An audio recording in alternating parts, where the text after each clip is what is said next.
Foi ali, bem junto à fonte, que a mulher apareceu.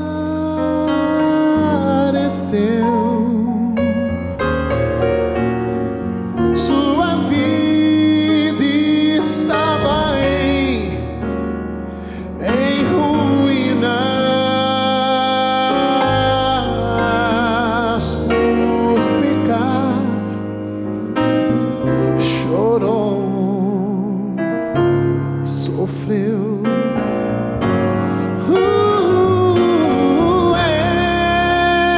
Encontrou o mestre.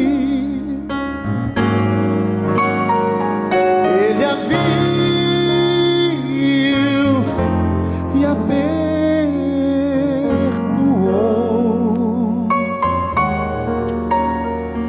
Deu-lhe desta água viva. E ela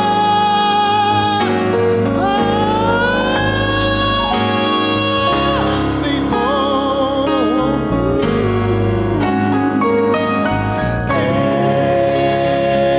Eu sei de um rio, de um perfeito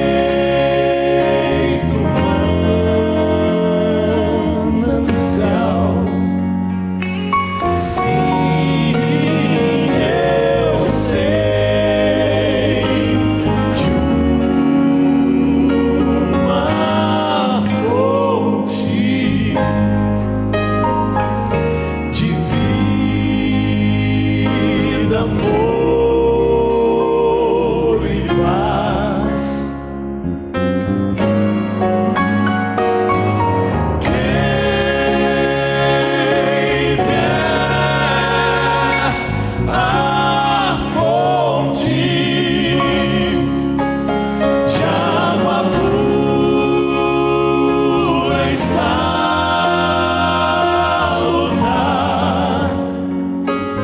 não voltará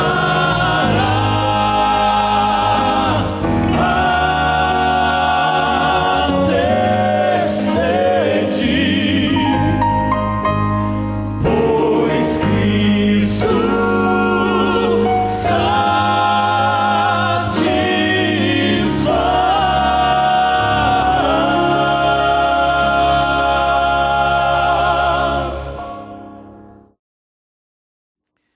Ó Deus amado, nós louvamos o Seu nome porque nós chegamos agora, Senhor, diante do Senhor. Chegamos para louvar o Seu nome, para ouvir a Sua voz. Senhor, nós estamos cansados de ser enganados. Estamos cansados dos nossos preconceitos, dos nossos conceitos, dos nossos pensamentos. Estamos cansados, Senhor, dos pensamentos dos outros. Nós queremos pedir, rogar ao Senhor, que o Senhor coloque na nossa mente o seu pensamento, o que é a sua palavra. Ó Senhor, não só isso, mas quando nós nos depararmos diante da sua palavra e da sua voz, que o nosso coração estremeça e que o Senhor nos dê força para abrir o coração para ela entrar aí. Em nome de Jesus, amém. Amém. Quero fazer uma pergunta para você logo de cara agora. Eu apresentei essa sigla aí em algum programa lá para trás, e essa sigla agora ela já é nossa conhecida. Talvez você não se lembre, mas isso é... Quem sabe o que é isso aí? Uau, é conhecida demais. Eu ouvi até você que está em casa falando, ó, BES é batismo do Espírito Santo, só que o nome é tão grande que a gente deu uma abreviada, fez essa sigla aí, não é? Batismo do Espírito Santo. E a minha pergunta primeira para você é a seguinte: o batismo do Espírito Santo é indispensável para o cristão? Sim ou não? Sim. Sim? Certeza? Certeza? Olha só, hein? Eu gosto de perguntar 3 vezes. É certeza? Sim. O sim aumentou. Eu estou vendo que você tem certeza mesmo. Mas quem tem que responder para nós, como sempre, é a palavra de Deus. E lá em João 14,16, a gente lê Jesus falando o seguinte: e eu rogarei ao Pai, e Ele vos dará outro Consolador, a fim de que esteja para sempre convosco, o Espírito da verdade, que o mundo não pode receber. Por quê? O que diz aí?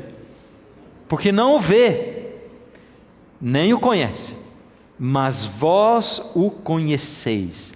Coisa tremenda. Eu fiquei arrepiado de ler esse texto aqui agora. Sabe por quê? Porque Jesus está dizendo que existe uma diferença entre o que consegue ver o mundo, quem é do mundo, quem não entregou o coração a Deus, a Jesus, e quem entregou o coração a Jesus e é guiado pelo Espírito. Ele diz assim: embora todo mundo tenha olhos, embora todo mundo enxerga, o mundo não consegue enxergar o Espírito e nem conhece. Mas você que entregou o coração a mim, você que me escolheu, você que deseja que eu viva na sua vida, você sim. E aí ele continua dizendo, olha que coisa tremenda: porque Ele habita convosco e estará em vós. Tremenda essa afirmação final que Jesus falou. O batismo do Espírito Santo ainda não tinha acontecido naquele momento. Depois que Jesus morresse, ressuscitasse, aí viria o Pentecostes, o Espírito Santo seria derramado e aconteceria o batismo do Espírito Santo. Por isso Jesus diz assim: existe uma diferença entre o que acontece com o Espírito Santo em relação a ele e vocês agora, e o que vai acontecer daqui a pouco, quando eu mandar o Consolador para você. Eu tenho que ir para vir o Consolador, porque hoje ele habita convosco, mas quando ele vier, ele habitará em vós. Meu Deus do céu! E sabe que alguma vez você deve ter sentido o que eu senti muitas vezes ao ler os evangelhos e ver, e meditar, e ver assim, como Jesus se aproximava das pessoas, e imaginar assim, como teria sido maravilhoso conviver naquela época em que Jesus viveu ali, como deveria ter sido maravilhoso ouvir a voz, como deveria ter sido maravilhoso ser um dos discípulos. E a Bíblia diz que o anjo chegou para Maria antes dele nascer e diz assim: o nome dele será Emanuel, que quer dizer Deus conosco. Deus conosco. Aquela época foi a época em que Deus mais se aproximou da humanidade, porque lá no Antigo Testamento, aliás, quando Deus criou o mundo, Deus estava com Adão e Eva. Deus estava com eles. Mas depois do pecado, Adão e Eva não podiam mais estar com Deus, mas Deus mandou fazer um santuário, para que Deus pudesse habitar no meio do povo, e Deus estava ali, mas o santuário servia para 2 coisas, a gente viu nessa série mesmo, servia para que Deus pudesse habitar no meio do povo, mas servia para separar Deus do povo. Separar como? Se o santuário era para habitar, como servia para separar? É porque a glória de Deus era tão intensa, que o santuário protegia o povo da presença de Deus. Então o santuário servia para 2 coisas. Deus estava ali, mas o povo não tinha esse contato. Mas Deus quis chegar mais perto do povo, do ser humano, mais perto de você e de mim. Então Deus se fez homem e veio e se tornou um de nós. E Emanuel quer dizer Deus conosco. Jesus habitou. Você nunca desejou viver na época que Jesus viveu? Nunca desejou ver os olhos de Jesus? Nunca desejou ouvir as palavras dele, presenciar os milagres dele, ouvir os ensinos do céu vindos do próprio Deus feito homem? Essa foi a época de Jesus foi a época em que Deus mais se aproximou do homem, sim ou não? Sim ou não? Sim. olhando toda a história do mundo, desde o início até o dia que Jesus voltar, essa foi a época que Deus mais se aproximou do homem? Na verdade, Jesus está dizendo que não. Nesse verso, Ele está dizendo assim: Deus, Deus homem, eu vou ter que ir para o céu, mas eu vou mandar o outro Consolador. Ele é Deus como eu. Hoje, Ele está habitando convosco, mas quando Ele vier, Ele vai chegar mais perto de você do que jamais Deus chegou, nem antes quando Ele criou Adão e Eva. Ele vai habitar em vocês, vocês vão ser o próprio templo, o santuário do Espírito Santo de Deus, e Ele vai habitar em vocês. Uau, que coisa tremenda. Eu tenho algumas perguntas para fazer para você. Você é filho de Deus? Sim ou não? Sim. Como a gente pode saber se é filho de Deus ou não? A palavra de Deus de novo, a Bíblia. E quando a gente olha para Romanos 8,14, diz assim: pois todos os que são guiados pelo Espírito de Deus são filhos de Deus. É simples. Você diz, eu sou filho de Deus. Se você é filho de Deus, é sinal de que você é guiado pelo Espírito de Deus. E se você não é guiado pelo Espírito de Deus, você não é filho de Deus. Essa é a prova. Tem uma outra pergunta: você pertence a Deus? Sim ou não? Sim. Então vamos deixar a palavra de Deus responder para nós. Romanos 8,9: vós porém não estáis na carne, mas no Espírito. O que é estar na carne e estar no Espírito? Daqui a pouco a gente vai ver, mas acho que já dá para presumir mais ou menos, né? Estar na carne ou estar no Espírito. Quando a palavra de Deus diz assim, a carne é fraca, ou seja, sabe, aquelas coisas que eu tenho vontade de fazer, que eu sei que são erradas, aliás, eu não queria fazer, da minha consciência, mas eu acabo fazendo. E eu digo assim, mas a carne é fraca, eu não consigo não fazer, eu não consigo não comer, eu não consigo não fazer isso, não fazer aquilo, não é verdade o que eu digo? Então aí ele diz, vós porém não estáis na carne, mas no Espírito, se de fato o Espírito de Deus habita em vós. E se alguém não tem o Espírito de Cristo, esse tal não é dele. Ou seja, você pertence ao Senhor Deus, a Jesus? Sim. Como? Se você tem o Espírito de Deus. E eu pergunto de novo, o batismo do Espírito Santo é indispensável ou não?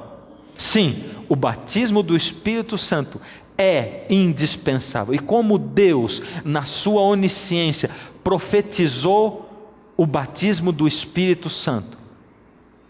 Como Deus profetizou? Como Ele disse que aconteceria o batismo do Espírito Santo aqui na terra? Isso está escrito lá em Joel, no capítulo 2, no verso 23, alegrai-vos, pois, filhos de Sião, regozijai-vos no Senhor vosso Deus, porque Ele vos dará em justa medida a chuva, fará descer como outrora a chuva temporã e a chuva serôdia. Então o Senhor Deus profetizou que o Espírito Santo deveria cair como chuva, e que na verdade não seria uma chuva, mas seriam duas chuvas. O nome de uma dessas chuvas é chuva temporã, e o nome da outra chuva é chuva serôdia. E ele diz mais: quando acontecer isso, as eiras se encherão de trigo, e os lagares transbordarão de vinho e de óleo. E quando a gente olha para Israel, como acontecia o ciclo das chuvas de Israel, a gente vê que lá em outubro começava a acontecer a primeira chuva, que era a chuva temporã. Ela era constante, porém era uma chuva fraca. Ela era amena, mas era constante. Então quando ela começava a cair, ela regava a terra, os lavradores iam lá e plantavam a semente, e aí aquilo ia começando a florescer e crescer. E quando a planta chegava numa situação onde a chuva temporã não adiantava mais, porque tinha que ter uma chuva mais forte para terminar, o grão já estava quase maduro, então vinha a segunda chuva, que era a chuva serôdia, lá de janeiro até abril mais ou menos. E a chuva serôdia era uma chuva forte, torrencial, terminava de amadurecer. Ela era forte, torrencial e rápida. Ela acontecia rapidamente. Era assim a chuva serôdia. Ou seja, Deus profetizou que haveria duas épocas na história do mundo onde haveria o derramamento do Espírito Santo ou o batismo do Espírito Santo, quando haveria a chuva temporã e a chuva serôdia. Como seria isso? Ou seja, o que aconteceria quando isso acontecesse? O que seria? A palavra de Deus diz para nós de novo, e isso aqui está lá em Joel 2,28, e acontecerá depois que derramarei o meu Espírito sobre toda a carne. Vossos filhos e vossas filhas profetizarão, vossos velhos sonharão, e vossos jovens terão visões. Essa era a descrição. Deus falou, quando cair a chuva, vai acontecer isso.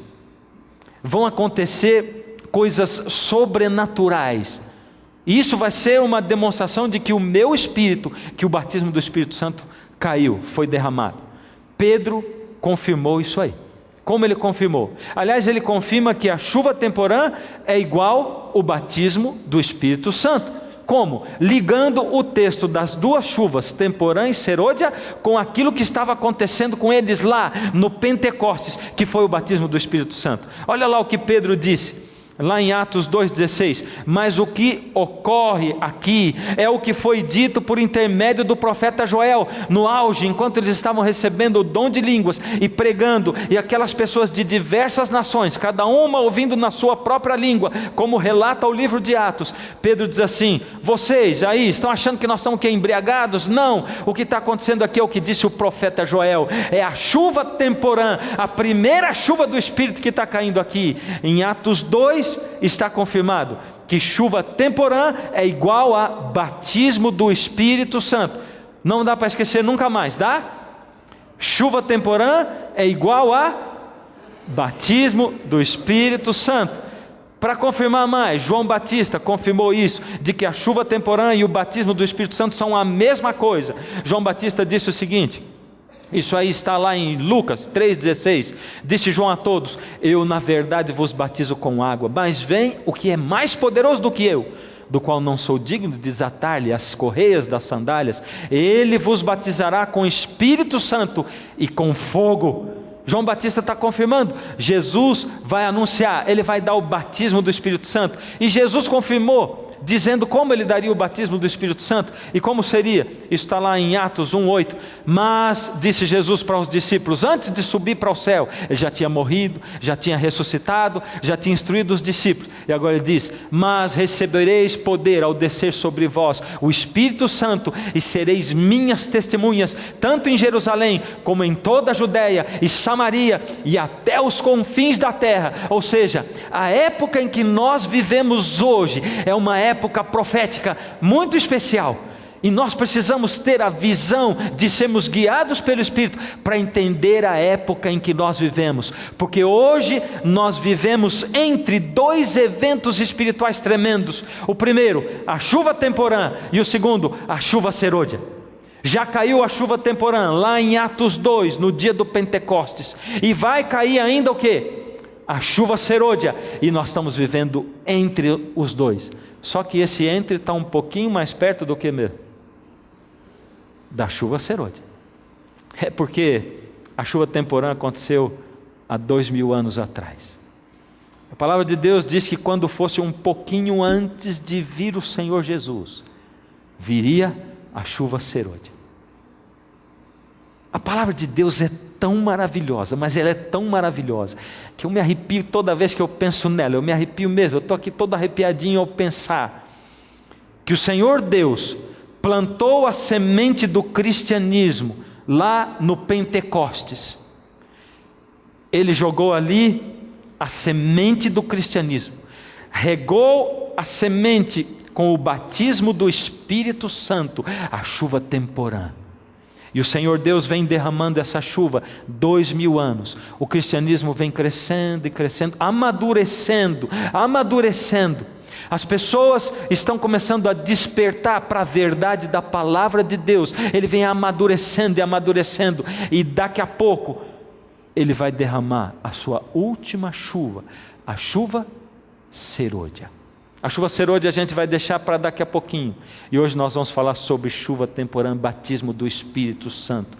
E eu quero perguntar para você, qual era, na época lá do Pentecostes e de Atos 2, quando a igreja cristã surgiu, qual era a evidência externa de que eles haviam recebido o batismo do Espírito Santo? Eram muitas evidências.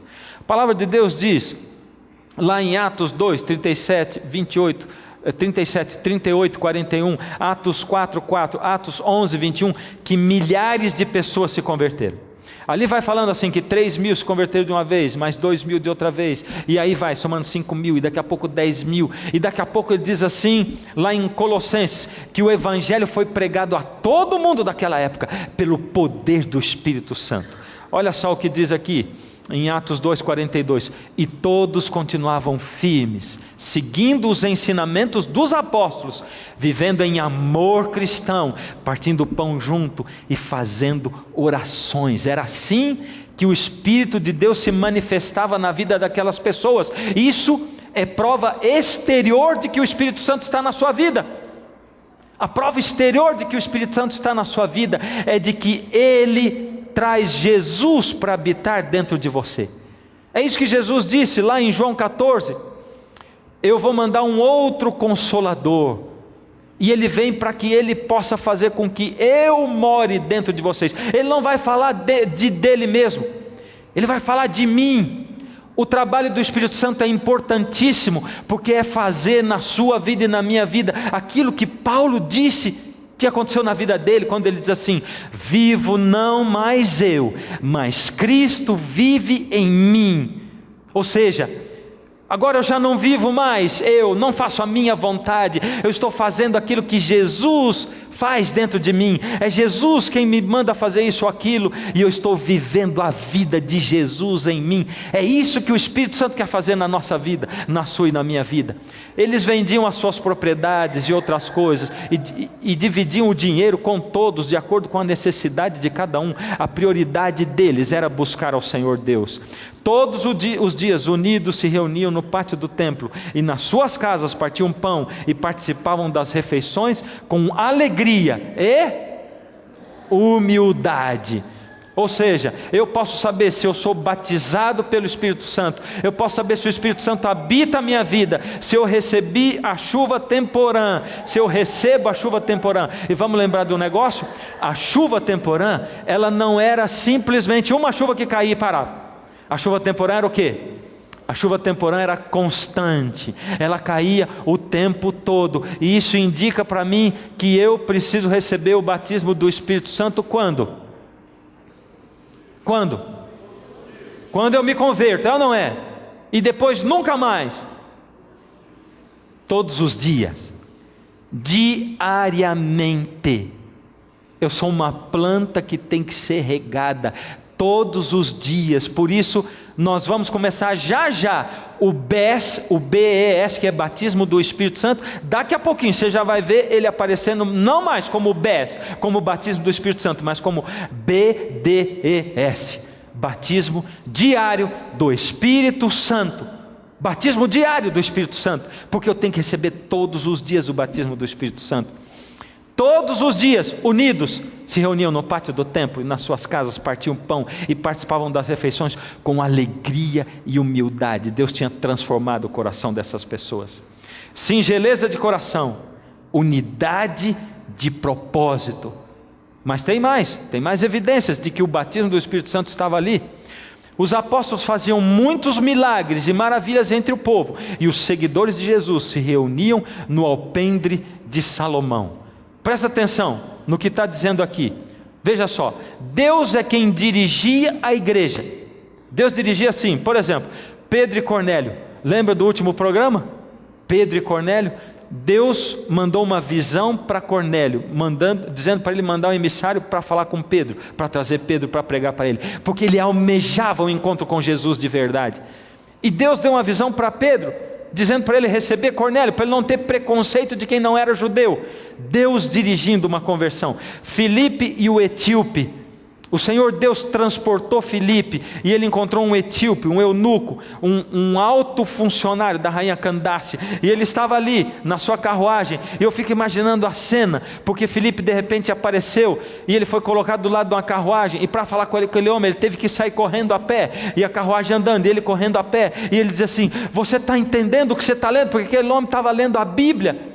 E aquilo indicava alguém que estava em contato com a palavra de Deus, mas não conseguia entender claramente o que a palavra de Deus dizia. Por isso Deus precisava que Filipe fosse um emissário, fosse um apóstolo dele para pregar o evangelho. E por isso, ao atender, eu falei para você no último programa, se você deseja ter um encontro com o Senhor Jesus de verdade, na plenitude da verdade, você vai ter. É só você clamar ao Senhor, nem que Ele tenha que transportar um Filipe de hoje e colocar na sua frente, na frente da sua casa, no seu comércio, no seu quarto do hospital. Ele vai fazer, e você vai aprender a pureza da palavra. Tinha mais coisa. Paulo e Barnabé, o Senhor Deus mandou ungir os dois para eles poderem pregar o evangelho e fazerem uma dupla missionária.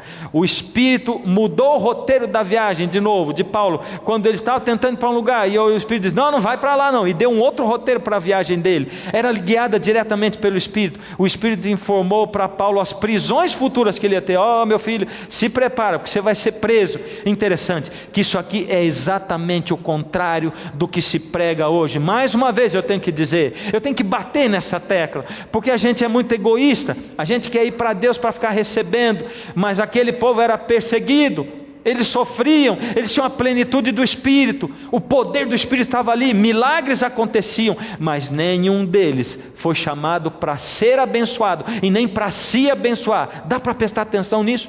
Dá para entender isso? Esses apóstolos que tinham plenitude do poder do Espírito, eles eram perseguidos. Por isso o Espírito informou para Paulo as prisões futuras dele. Batismo do Espírito Santo é sinônimo de poder, é ou não é? É ou não é? Batismo do Espírito Santo é sinônimo de poder. Poder para quê? Poder para viver o evangelho e para pregar o evangelho. Não esquece um negócio. Presta atenção quando você lê a palavra de Deus. O Novo Testamento, Jesus, cada milagre de Jesus foi feito com um propósito. Presta atenção nisso. Esse propósito não era curar aquela pessoa, simplesmente fazer com que ela se restabelecesse. Não era. Porque Jesus sabia que depois que ele curasse aquela pessoa, depois de algum tempo ela iria morrer de novo. Estão todos mortos, já faz 2000 anos que isso aconteceu. Até o Lázaro que ele ressuscitou morreu também. O propósito de Jesus era chamar a atenção das pessoas para o evangelho, para o que ele dizia. Porque a cura dava para eles uma sobrevida nesta terra, mas a palavra, o evangelho, daria para eles vida eterna. Vida eterna. Por isso Jesus disse para o paralítico de Cafarnaum, lá em Marcos, no capítulo 2, ele disse: ora, vocês fariseus que estão aqui, dizendo que eu não posso perdoar pecado, que eu disse para o paralítico, eu disse assim, eu disse para você, os teus pecados estão perdoados, vocês estão dizendo aí, ele não tem poder para perdoar pecado, vocês estão pensando isso? Eu digo para vocês, o que é mais fácil dizer para ele, levanta, toma a tua cama e anda, ou os pecados estão perdoados? Olha o propósito desse milagre, para que vocês saibam que o Filho do Homem tem autoridade sobre a terra para perdoar pecados, eu vou dizer para ele, levanta, toma a tua cama e anda. Ele saiu, levantou e andou, mas o objetivo daquilo era eles saberem que Jesus tinha autoridade para perdoar pecados, e a autoridade para perdoar pecados só tem um que tem, e esse é Deus. Você está prestando atenção no que eu estou dizendo? Só quem tem autoridade para perdoar pecado? Por isso, se você chegar para mim e dizer, pastor, eu tenho um pecado terrível, eu disser para você, filho, eu te perdoo, eu estou tentando tomar o lugar de Deus. Me abomine, por favor. Me abomine.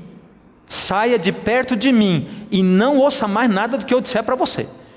Porque nenhum ser humano na face da terra tem poder e autoridade para perdoar pecados, a não ser Deus. Por isso, aqueles fariseus olhavam para dizer, ele está dizendo que ele perdoa pecados, isso é blasfêmia, porque só Deus pode perdoar pecados. Isso está escrito em Marcos 2, só Deus pode perdoar pecados. Só Deus, você está entendendo? E eu vou dizer para você, se você tem por costume perdoar pecados de pessoas, você está se colocando no lugar de Deus. E o Senhor também vai cobrar de você perdoar pecados de seres humanos, você sendo um ser humano pecador, como todos nós. O batismo do Espírito Santo tinha implicação direta com uma coisa chamada transformação de vida. E a palavra de Deus é clara ao dizer para nós, lá em Gálatas 5,16, digo, porém, andai no Espírito e jamais satisfareis a concupiscência da carne, o desejo da carne, o desejo mal da carne. Tem mais, transformação, Gálatas 5,17, porque a carne luta contra o Espírito e o Espírito contra a carne, porque são opostos entre si, para que não façais o que porventura seja do vosso querer. Ele está dizendo aí, presta atenção, porque existe uma luta dentro de você, é a luta entre o Espírito e a carne. Quando o Espírito de Deus começa a habitar dentro de você, começa a ter uma guerra aí dentro, é a guerra contra o que você deseja fazer, contra a carne, os seus próprios desejos, vontades, o que eu gosto de comer, não interessa se vai fazer mal, o que eu gosto de me divertir, não interessa se vai fazer mal, o que eu gosto na relação sexual, não interessa que eu vou magoar o meu marido, magoar a minha mulher, não interessa, é o que eu gosto de fazer. Não interessa se eu vou usar pessoas como objeto, eu é que interessa. Isso está, Gálatas está dizendo, Paulo em Gálatas, isso está contra o Espírito. O Espírito não pode habitar aí dentro, porque isso são obras da carne. Sabe quais são as obras da carne? Gálatas 5,19. Ora, as obras da carne são a imoralidade sexual, a impureza, as ações indecentes. Ele tá aqui descrevendo, está dizendo assim, a carne, vocês não podem fazer a vontade da carne. O que é a vontade da carne? É a imoralidade sexual, a impureza. Você sabe o que é impureza? Uma mente impura tem lábios impuros. Como é que o Espírito Santo pode habitar na sua mente se você tem mente impura e se os seus lábios são impuros? As ações indecentes, quando você age indecentemente, o seu modo de vestir conta sim, conta, sem dúvida conta. Isso também. Tem mais, a adoração de ídolos. Desculpa, mas não sou eu que estou falando, isso está escrito na tua Bíblia. Vai ler a tua Bíblia, e aí está escrito assim, que é obra da carne adorar ídolo, as feitiçarias. E hoje a gente reverencia como brasileiros a um camarada que é chamado o mago. É verdade ou não é? É um mago. Aí saiu a biografia do mago também, não é verdade? E outros magos, tem lojas com coisa de feitiçaria, de bruxaria. É moda isso aí, é tremendo, é maravilhoso. Aí diz que é obra da carne, feitiçaria. As inimizades, as brigas, inimizades, brigas, meu Deus. Eu fico quando eu vejo isso dentro de igreja. Briga, inimizade, ciumeira, os acessos de raiva, a ambição egoísta, acesso de raiva. O que tem de marido que tem acesso de raiva? Meu Deus do céu. Ele se acha, né? Ele pode, acesso de raiva. Parece uma locomotiva, pronta para sair, não é verdade? Acesso de raiva. A ambição egoísta, a desunião, as divisões. Tem mais ainda. As invejas, as bebedeiras, as farras. Se prepara para o carnaval. Maravilha o carnaval. É uma farra, uma coisa maravilhosa. Não é verdade? É obra da carne, olha lá. E outras coisas parecidas com essas.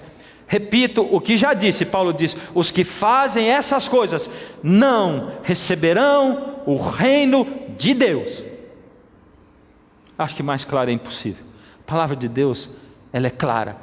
Agora, Em contrapartida, quem não é dirigido e guiado pela carne é dirigido e guiado pelo Espírito.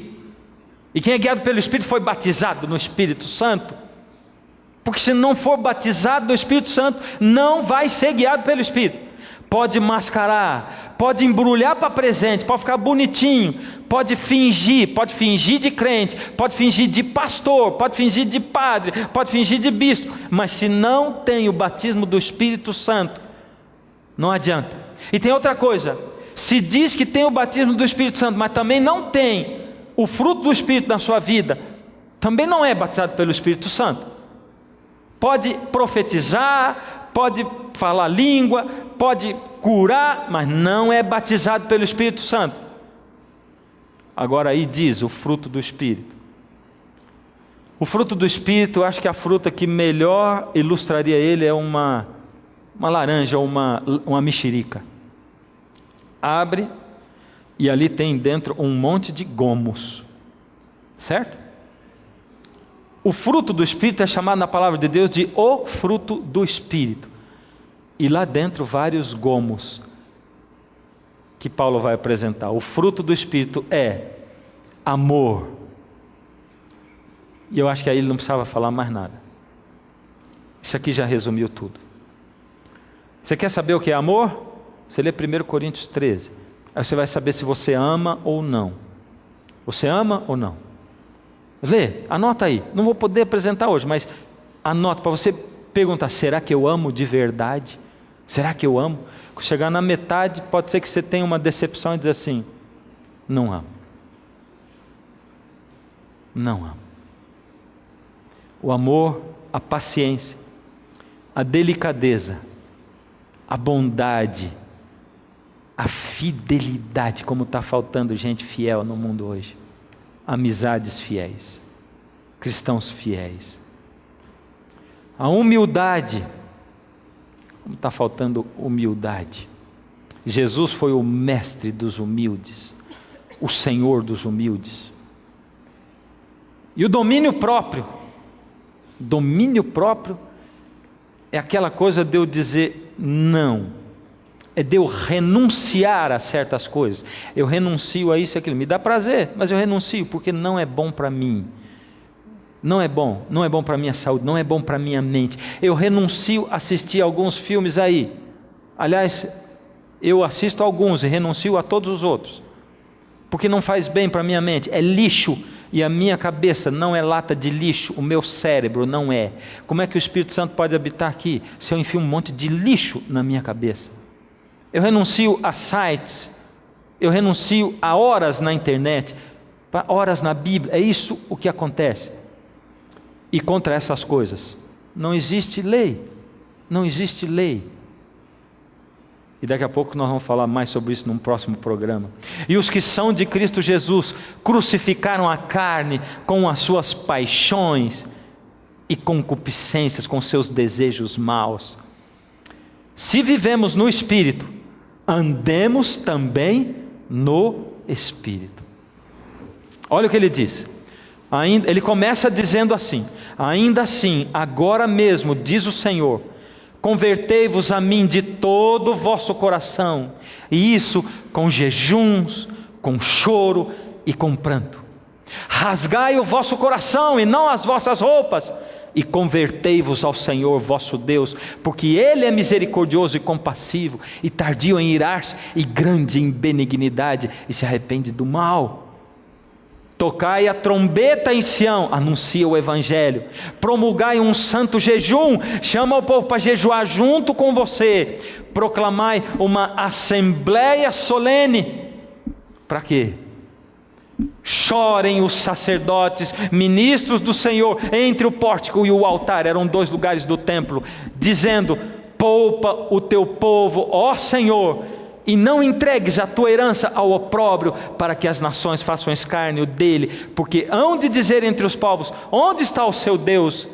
Poupa o teu povo, Senhor. A palavra de Deus está dizendo assim: olha aí, vocês têm uma lista de coisas para fazer, porque depois disso, depois que você fizer essa lista de coisas, aí eu vou derramar o meu espírito sobre toda a carne. Depois você fizer essa lista de coisas, que coisas são? Aí está dizendo, você tem que se converter, tem que ter conversão no seu coração. Você tem que se converter com todo o coração. Não é só uma conversão. Eu fui lá e me batizei. Eu aceitei a Jesus e volto para casa e continuo do mesmo jeito. É de todo o coração. E isso com jejum. E com o que mais? E com choro. Com jejum e com choro. Não só isso. Com o que mais? Com pranto. E com o que mais? Rasgando o coração, uma cirurgia cardíaca, rasgue o seu coração, e não a roupa, porque aquele povo tinha mania de rasgar a roupa, dizer, Senhor, era uma atitude espiritual, religiosa que eles tinham, para dizer que eles estavam adorando a Deus. Deus disse, eu não quero que você rasgue a sua roupa. Em outras palavras, eu não quero que você pareça crente, eu não quero que você pareça santo, eu não quero que você tenha a cara de quem aceitou a Deus, eu não quero que você vista a roupinha de crente, põe a Bíblia debaixo do braço e saia desfilando por aí dizendo, eu sou crente porque eu levo a Bíblia debaixo do braço, eu não me envergonho do Evangelho porque eu levo a Bíblia e todo mundo vê a minha Bíblia. Deus está dizendo, eu não quero saber da tua Bíblia debaixo do braço, nem do teu terninho, e nem da tua roupa, e nem do que vai por fora de você. Eu quero saber do que está aí dentro do seu coração. Eu quero saber se você é crente de verdade, se você se converteu de todo o coração, se você leva a Deus jejum. Você sabe o que é jejum? Sabe? Daqui a pouco nós vamos falar mais sobre jejum nos próximos programas. E com choro, e com pranto, e rasgando o seu coração, isso tudo junto quer dizer uma palavra só, e a gente resume tudo isso em quebrantamento.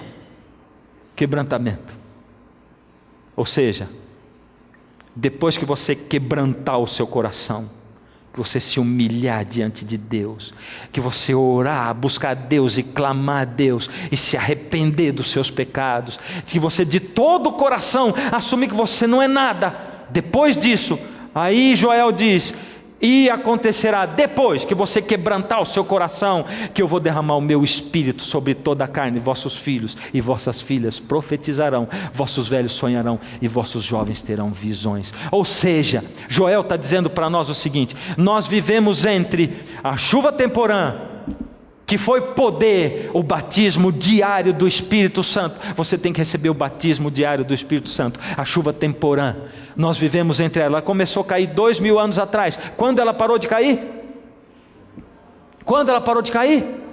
Ela não parou, ela continua caindo, ela é constante, ela continua caindo, e eu só vou conseguir esse quebrantamento, eu só vou conseguir essa humilhação, essa conversão, se eu receber todo dia o batismo do Espírito Santo. A chuva temporã, o batismo, o Espírito como chuva caindo sobre mim, um batismo diário do Espírito Santo. Eu estou vivendo entre essa chuva temporã, que deu poder aos discípulos, para viver o Evangelho, para Cristo viver dentro deles, transformar a vida deles, e fazer com que eles para que eles pudessem falar. Eu estou vivendo entre ela e a chuva serôdia, que será a manifestação plena do poder de Deus de novo, o batismo do Espírito Santo de novo. E se a chuva temporã é uma chuva fraca e constante durante 2000 anos, e se a chuva serôdia é uma chuva forte, torrencial e rápida, quer dizer que o batismo do Espírito Santo que está para vir pela frente, a chuva serôdia, vai ser ainda mais forte do que a chuva temporã.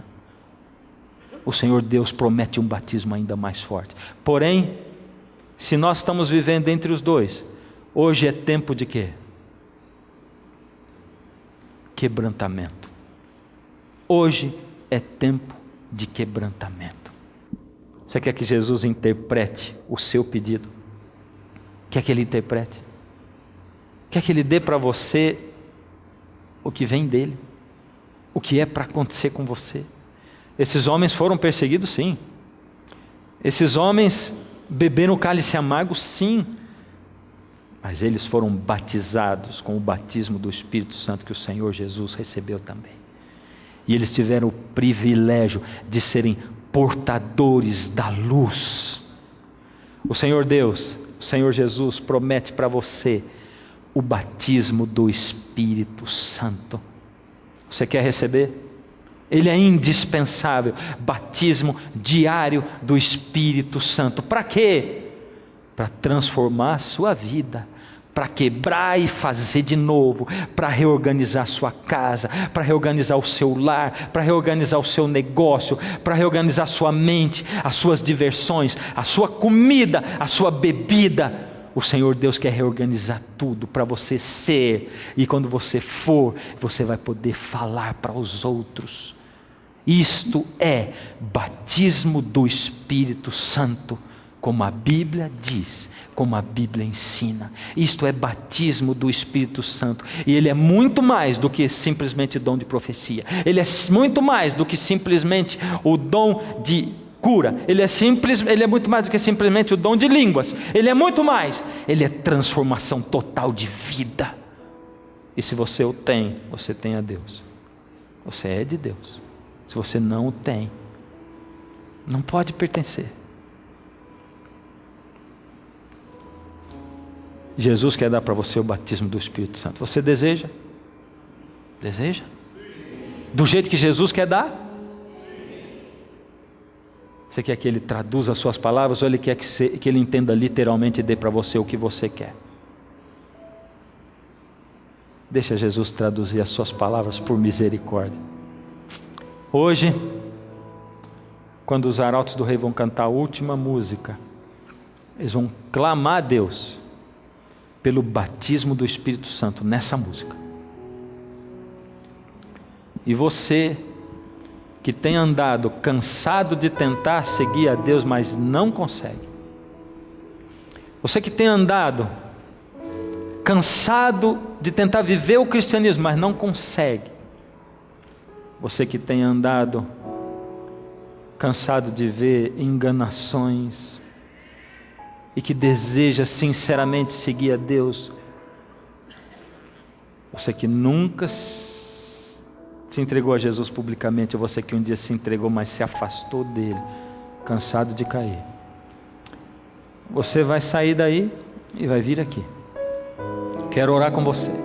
Você que está em casa, você que vai sentir agora o poder do Espírito tocando na sua vida aí, onde você está, vai ficar em pé aí na sua sala.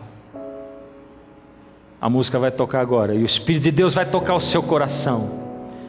O Senhor Jesus foi quem prometeu, Ele cumpre na sua vida. Venha agora, eu quero orar com você. Esse é o momento, essa é a hora. O Senhor deixou-nos a certeza, essa é a promessa dele, de que um dia em breve vai voltar. Mas antes dele voltar a esse mundo, e até o dia desse encontro, não veremos a face do Senhor. Mas Jesus deixou sua promessa de amor, e Ele é aquele que cumpre a promessa.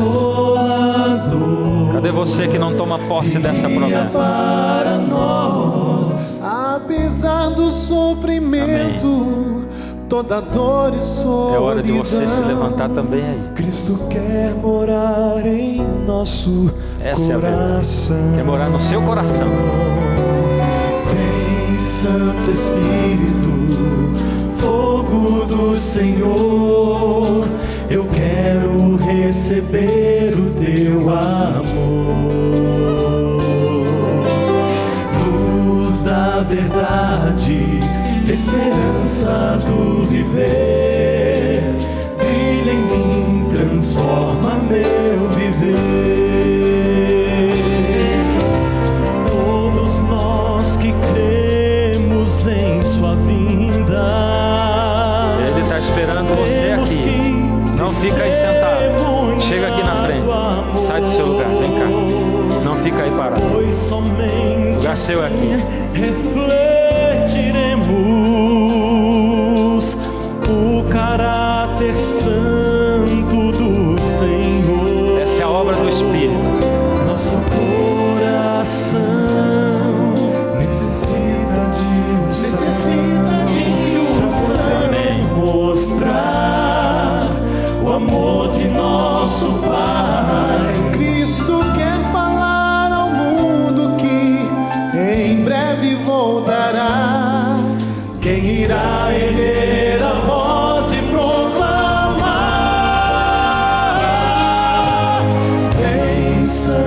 Espírito, fogo do Senhor, eu quero receber o teu amor.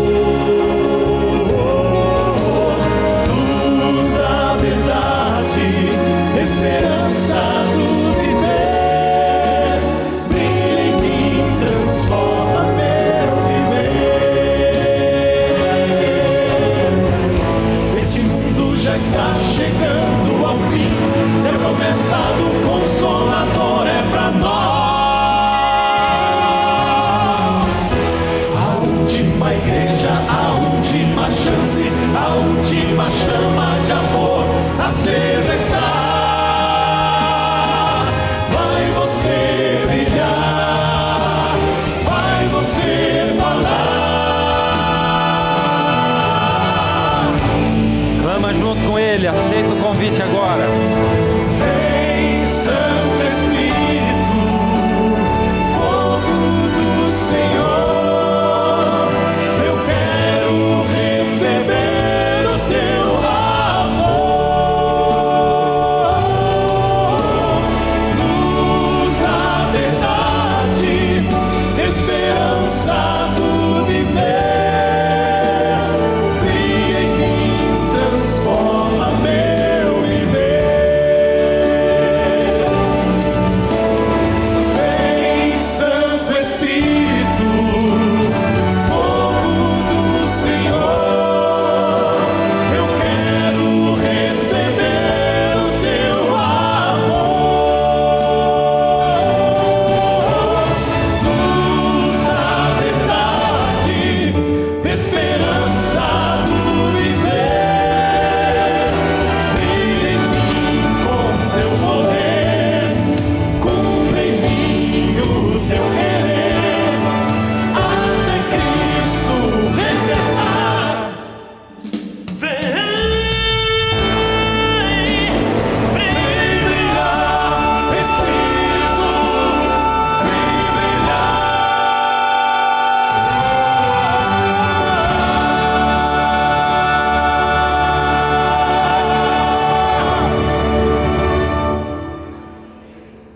Esse é o último apelo, a última igreja, a última mensagem, a última chance, o último apelo. Você já viu o que está escrito na camiseta desse povo, pessoal de apoio, desses câmeras atrás da camiseta deles? Essa pode ser a sua última chance. Última chance. Não estou ameaçando você de morte não, viu? Eu estou lembrando que você não é eterno. Não é eterno. E outra coisa, quando o Espírito de Deus vai bater forte no seu coração como agora, você tem só 30 segundos para chegar aqui. E eu sei que está faltando aí pelo menos uns 30 se levantarem. Se dos 30, 2 se levantarem, eu já estou feliz. Porque agora são só 20 segundos, já não são mais 30. Chega aqui bem pertinho vocês, por favor. Espaço já tem para vocês chegarem até aqui na frente. E agora são só 10 segundos. 10. Cadê você? Cadê você? E se você está pensando assim, mas esse pastor quer fazer o quê? Transformar a gente em crente? É exatamente isso que eu quero fazer, não tem nem dúvida. Se você tem dúvida, não tenha mais, porque é transformar você em crente mesmo. Porque o mundo está cheio de gente que não crê em nada, e crente é aquele que crê. E aquele que crê e for batizado será salvo. Batizado como? Em nome do Pai, do Filho e do Espírito Santo. Os 3. Amém. Embora falte você ainda, agora é hora de orar. Você vai ter que voltar no próximo programa, ainda para aceitar esse convite. Você não veio hoje, ficou pendurado, então você vai ter que voltar no próximo programa. Você vai ter que assistir o próximo programa, se você ainda não se decidiu. Se decidiu também, assista. Deus quer reinar na sua vida e no seu coração. Fecha os olhos.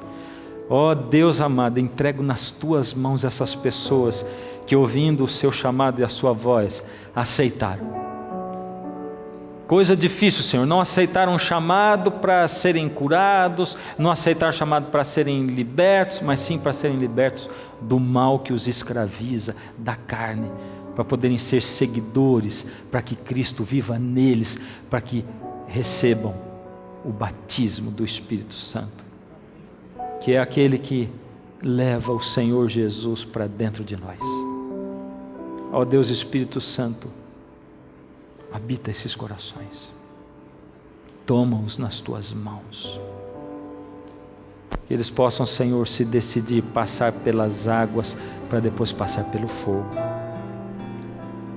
Em nome de Jesus, amém.